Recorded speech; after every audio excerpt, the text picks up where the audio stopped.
Subscribe करें हमारे YouTube channel को और बेल आइकन को प्रेस करें हमारे लेटेस्ट वीडियोस को देखने के लिए।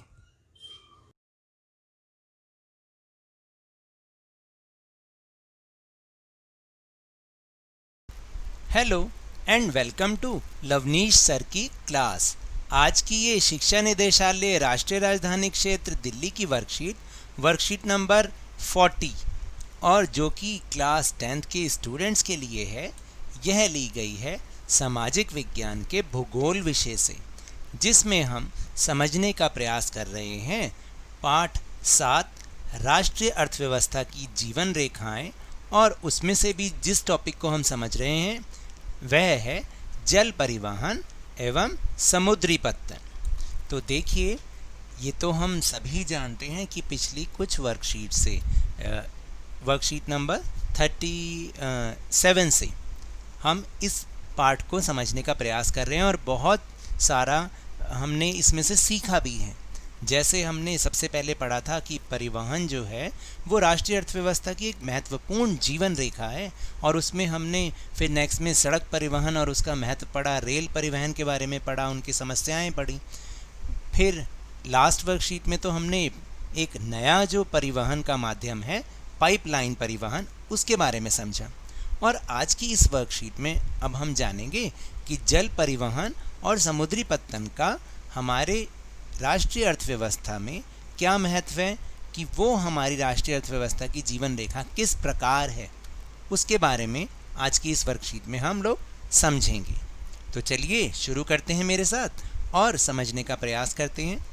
तो सबसे पहले है कि जल परिवहन का सबसे सस्ता साधन है। देखिए, वाकई जल परिवहन का सबसे सस्ता साधन है। क्यों है? क्योंकि सबसे पहली बात तो ये जो बड़ी और विशालकाय स्थूलकाय जो वस्तुएं होती हैं, उनको लाने ले जाने में सबसे उपयुक्त साधन है। ऐसा कोई भी दूसरा साधन नहीं है यातायात का जिसमें हम बहुत बड़ी विशाल और स्थूलकाय वस्तुओं को ला और ले जा सकें। दूसरी ये बात है कि इसको चलाने में जो ईंधन की खपत होती है वो किसी भी सड़क परिवहन में लगने वाले ईंधन की खपत से काफ़ी कम होता है। फिर इसे कोई ट्रैफिक जाम जैसी समस्या नहीं झेलनी पड़ती, और इसके लिए आपको कोई रोड या फिर कोई पुल बनाने की ज़रूरत नहीं है, क्योंकि इसको चलाने वाले जो जिस पर ये चलते हैं वो मार्ग तो प्राकृतिक हैं और वो पहले से ही बने हुए हैं। तो इस कारण से आप देखिए कि जल परिवहन का सबसे सस्ता साधन है। फिर भारत में अंतःस्थलीय नौ संचालन जल मार्ग 14,500 किलोमीटर लंबा है। यानी भारत के अंदर ही जो जहाँ पर ये नौ संचालन होता है, ये जो एरिया है, ये जो जल मार्ग है, ये 14,500 किलोमीटर लंबा है, और इसमें केवल 5,685 किलोमीटर मार्ग ही मशीनीकृत नौकाओं द्वारा तय किया जाता है। यानी 14,500 में से केवल 5,685 किलोमीटर मशीनीकृत नौकाएं जैसे मोटर बोट हो गई, छोटे शिप्स जिन्हें फेरी या जेटी कहते हैं, उनके द्वारा तय किया जाता है। बाकी सब वो छोटी छोटी जो नाव हैं उनके द्वारा तय किया जाता है।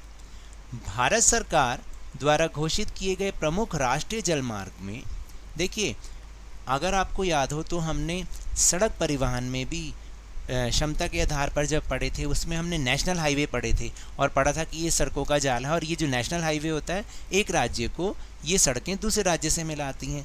तो इसी तरीके से फिर हमने रेल मार्गों के बारे में पढ़ा, और पाइपलाइन में भी पढ़ा कि पाइपलाइन के 3 मार्ग हैं पूरे भारत में, और जिसमें वो देश के भीतरी भागों से वो जुड़ी हुई है। इसी तरह से जल परिवहन में भी राष्ट्रीय जल मार्ग घोषित किए हैं सरकार ने, भारत सरकार ने, जिसमें से पहला जो है वो हल्दिया इलाहाबाद के मध्य गंगा जल मार्ग, जो कि 1,620 किलोमीटर लंबा है, नौगम्य जल मार्ग संख्या नंबर 1 कहलाता है। फिर सदिया से धुबरी के मध्य ब्रह्मपुत्र नदी जल मार्ग, जो कि 891 किलोमीटर लंबा है, नौगम्य जल मार्ग संख्या 2 कहलाता है।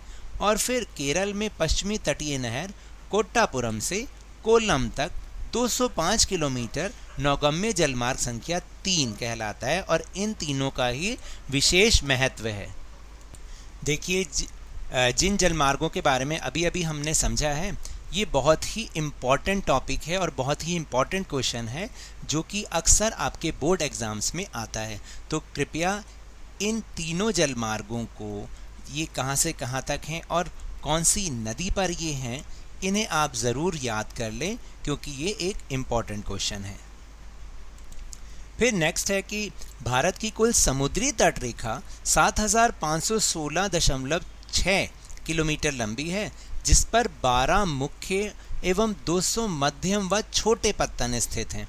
तो देखिए कितना जो है हमारा भारत समृद्ध है इस मामले में भी कि हमारे कुल तो मुख्य 12 समुद्री पत्तन हैं और 200 मध्यम और छोटे पत्तन भी स्थित हैं। आपको क्या करना है, इस टॉपिक को अपनी बुक में से ज़रूर देखना है। और जो 12 समुद्री पत्तन हैं, अगर आप शुरुआत करेंगे कांडला यानी गुजरात से और फिर नीचे की तरफ आएंगे केरला की तरफ और फिर तमिलनाडु से होते हुए पश्चिम बंगाल की तरफ, ये जो वी आकार की आकृति है, इसी पर ही ये 12 के 12 समुद्री पत्तन बने हुए हैं। तो आपको सिर्फ इतना करना है कि इन 12 पत्तनों का नाम याद कर लें और ये कौन से स्टेट में, कौन से राज्य में, उन्हें याद कर लें। तो आपका बहुत जो है काफ़ी टॉपिक जो है वो कवर अप हो जाएगा। कराची बंदरगाह की कमी को पूरा करने के लिए और मुंबई बंदरगाह पर दबाव को कम करने के लिए स्वतंत्रता के बाद सबसे पहले कांडला बंदरगाह को विकसित किया गया। और आप जानते हैं कि कांडला बंदरगाह है गुजरात में। यह एक ज्वारीय बंदरगाह है जो कि समुद्र की जो लहरें होती हैं ना, ज्वार भाटा, उस पर ये बना हुआ है और उसी हिसाब से वो काम करता है। तो याद रहेगा कि कराची के बंदरगाह की कमी को पूरा करने के लिए सबसे पहले कांडला बंदरगाह को विकसित किया गया। और फिर मुंबई बंदरगाह सबसे बड़ा है, याद रखिएगा, सबसे बड़ा और प्राकृतिक भी है।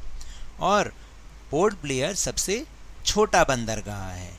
भारत में सबसे छोटा बंदरगाह पोर्ट ब्लेयर है। चेन्नई हमारे देश का प्राचीनतम कृत्रिम बंदरगाह है। इसे आप जरूर समझ लें, ये बहुत ही इम्पॉर्टेंट 1 मार्कर क्वेश्चन है। व्यापार की मात्रा एवं लादे गए सामान के संदर्भ में मुंबई के बाद इसका दूसरा स्थान है। ये किसका स्थान है? यानी चेन्नई का। तो मुंबई के बाद जो सबसे ज़्यादा लादे गए सामान के संदर्भ में कोई बंदरगाह आता है तो वो आता है चेन्नई। केंद्रीय आंतरिक जल परिवहन निगम की स्थापना 1967 में कोलकाता में की गई।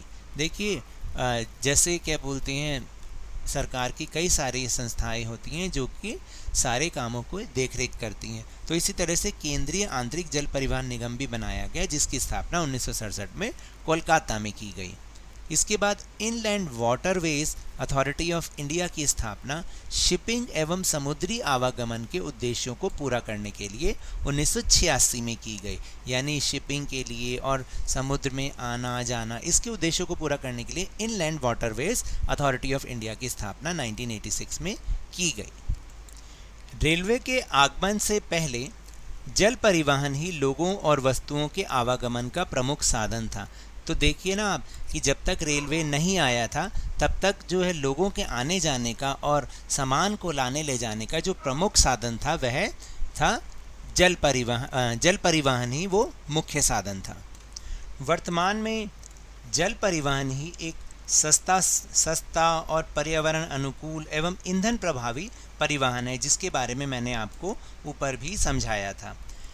इस परिवहन का प्रयोग भारी वस्तुओं की ढुलाई के लिए बहुत ज़्यादा उपयुक्त है और भारत के कुल यातायात में आंतरिक परिवहन का योगदान 1% है। देश के कुल अंतर्राष्ट्रीय व्यापार का 95% समुद्री पत्तन के माध्यम से होता है। तो देखिए ना कि देश का जो अंतर्राष्ट्रीय व्यापार हो रहा है उसमें 95% जो व्यापार हो रहा है वो समुद्री पत्तन के माध्यम से हो रहा है। इसका मतलब जो समुद्री पत्तन है, समुद्री बंदरगाह है, वो इस अंतर्राष्ट्रीय व्यापार में महत्वपूर्ण भूमिका निभाते हैं, जिसके बारे में हम आगे अपने प्रश्नों में भी विचार विमर्श करेंगे। तो ये तो था वर्कशीट का टॉपिक। चलिए अब हम चलते हैं अपने प्रश्नोत्तर की ओर। पहला प्रश्न है, जल परिवहन के प्रमुख साधन कौन कौन से हैं, यानी जल परिवहन के रूप में कौन कौन से साधन प्रयोग किए जाते हैं। तो उत्तर है कि बड़े जहाज़, फेरी, जेटी, मोटर बोट और छोटी नौकाएं। फिर दूसरा प्रश्न है कि जल परिवहन अन्य परिवहन की तुलना में सस्ता होता है, क्यों? तो हमने जब डिस्कस किया था वही पॉइंट्स हम यहाँ पर लिख रहे हैं कि जल परिवहन अन्य परिवहन की तुलना में सस्ता साधन होता है। इसके निम्नलिखित कारण हैं। जैसे पहला, ये ईंधन सक्षम साधन है क्योंकि इसको चलाने में लगाया गया ईंधन सड़क परिवहन की तुलना में कम लगता है। और दूसरा पॉइंट है कि भारी एवं विस्तृत वस्तुओं, यहाँ पर स्थूलकाय भी लिख सकते हैं, वस्तुओं के परिवहन के लिए यह सर्वाधिक उपयुक्त साधन है। फिर तीसरा कारण है कि इसमें सड़कों और पुलों जैसे बुनियादी ढांचे के निर्माण की ज़रूरत नहीं होती, क्योंकि इनको चलाने के लिए तो प्राकृतिक मार्ग बने हुए हैं और वो होते हैं, इसलिए इनके निर्माण में कोई लागत नहीं आती। फिर चौथा है कि जल परिवहन सड़क परिवहन की तरह किसी ट्रैफिक जाम की समस्या का जल परिवहन को सामना नहीं करना पड़ता। तो देखिए ना, जैसे अगर सड़क परिवहन में तो बहुत ज़्यादा हमें ट्रैफिक जैम की समस्या मिलती है, लेकिन जल परिवहन को किसी भी तरीके से सड़क परिवहन की तरह जो ट्रैफिक जाम की समस्या का सामना नहीं करना पड़ता। और पांचवा जो है वो है कि यह पर्यावरण अनुकूल परिवहन साधन है। तो ये था दूसरा प्रश्न। अब चलते हैं तीसरे प्रश्न की ओर। फिर तीसरा और इम्पॉर्टेंट क्वेश्चन है, भारत के प्रमुख राष्ट्रीय जलमार्गों के नाम लिखिए।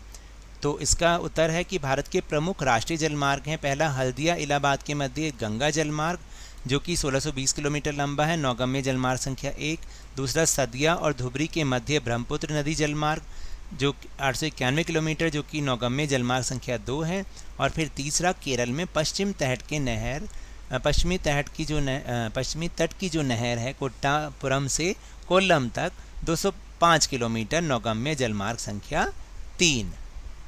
फिर प्रश्न नंबर 4, अंतर्राष्ट्रीय व्यापार में बंदरगाह की भूमिका का वर्णन कीजिए। जैसा कि मैंने पहले भी समझाया था कि इसको अब हम यहाँ पर डिस्कस करेंगे। तो देखिए इसमें हम क्या क्या लिख सकते हैं। इसको आप थोड़ा सा छोटा भी लिख सकते हैं, मैंने 5 नंबर के हिसाब से लिखवाया है। पोर्ट शब्द लैटिन शब्द पोर्टा से लिया गया है, जिसका अर्थ होता है द्वार या प्रवेश द्वार। एक बंदरगाह वास्तव में ज़मीन से समुद्र या समुद्र से ज़मीन के लिए एक प्रवेश द्वार होता है और पोर्ट तट पर एक जगह है जो कार्गो के लिए डॉकिंग, लोडिंग और अनलोडिंग और भंडारण की सुविधाएं जैसे प्रदान करता है। फिर अंतर्राष्ट्रीय व्यापार में बंदरगाह की जो भूमिका है वो निम्नलिखित है। जैसे पहला कि एक बंदरगाह देश के निर्यात और आयात व्यापार को संभालता है, यानी बंदरगाह ही होता है जो कि देश से चीज़ों को बाहर देश में बेचता है और बाहर देश से अपने देश में खरीदता है। फिर दूसरा है कि यह सड़क परिवहन द्वारा अपने भीतरी इलाकों से अच्छी तरह जुड़ा हुआ होता है। इन सड़क मार्गों का उपयोग माल को एक बंदरगाह तक ले जाने के लिए किया जाता है, जहां से इन सामानों का निर्यात समुद्री मार्गों के माध्यम से किया जाता है। इसी तरह जो आयात किया गया सामान होता है वह भी एक बंदरगाह से भीतरी इलाकों में ही भेजा जाता है। तो इसलिए बंदरगाहों का बहुत ज़्यादा इम्पॉर्टेंट रोल है। फिर तीसरा है कि वास्तव में एक बंदरगाह विदेशी देशों से प्राप्त माल के लिए एक बिंदु के रूप में कार्य करता है और बाहर निकलने का भी वो एक बिंदु है। इसलिए एक बंदरगाह को अंतर्राष्ट्रीय व्यापार का प्रवेश द्वार कहा जाता है। हमेशा की तरह इस बार भी ये वाला सेक्शन कि 5 सवाल हर हाल तभी करोगे बोर्ड में कमाल। तो आज भी मैंने आपको 5 प्रश्न चुन के दिए हैं, ये सिर्फ आपकी प्रैक्टिस के लिए हैं। आप करना चाहें तो भी ठीक, ना करना चाहें तो भी ठीक। तो जिन लोगों को अच्छा करना है वो इन प्रश्नों को भी ज़रूर करें, क्योंकि ये लेसन के इम्पॉर्टेंट प्रश्नों में से एक हैं। तो पहले 4 तो 1-1 नंबर के हैं और 5वां जो है वो अगर आप याद करेंगे तो आपका काफ़ी सारा कोर्स उसमें ये टॉपिक पूरा हो जाएगा। तो पहला प्रश्न है कि भारत का कौन सा बंदरगाह विशाल और प्राकृतिक है। दूसरा प्रश्न है भारत का कौन सा बंदरगाह प्राचीनतम कृत्रिम बंदरगाह है। तीसरा, शिपिंग एवं समुद्री आवागमन के उद्देश्यों को पूरा करने के लिए किस संस्था की स्थापना 1986 में की गई। चौथा, सदिया एवं धुबरी के मध्य कौन सा नौगम्य जल मार्ग है। और 5वां प्रश्न है कि भारत के सभी 12 बंदरगाह और उनके राज्यों के नाम लिखिए। तो ये तो थी आज की वर्कशीट। अगर मेरे इस तरह समझाने से आपको थोड़ा सा भी समझ में आया हो तो इस चैनल को ज़्यादा से ज़्यादा सब्सक्राइब कीजिए, लाइक कीजिए और बहुत ज़्यादा शेयर कीजिए और मेरे साथ इसी तरह वर्कशीट को समझते रहिए, लेकिन ध्यान और मन लगाकर और पूरी मेहनत के साथ पढ़ते रहिए। धन्यवाद।